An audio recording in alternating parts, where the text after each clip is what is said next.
Hi friends, thank you so much for clicking this video. In this video, I'm going to give tricks how to do the dual employment without any impact. Okay, many people are raising this question: how we can do the two job parallelly? How this will give impact when they switch the job from current organization to another organization? Assume that you are working in company A and company B parallelly. Okay, and if you do the dual job, definitely in future organization they will identify easily.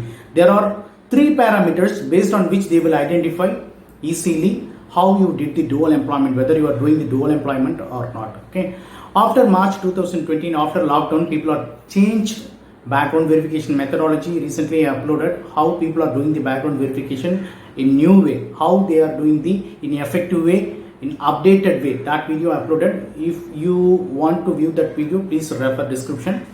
And so as I mentioned, if you do the dual employment, definitely future organization easily identify whatever you did in your past organization easily.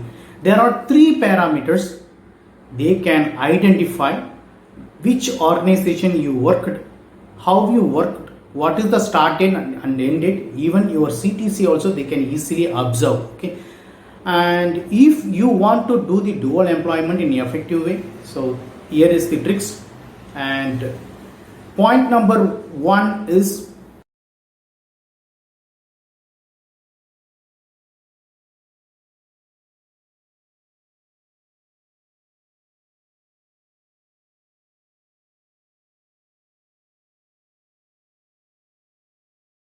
organization they are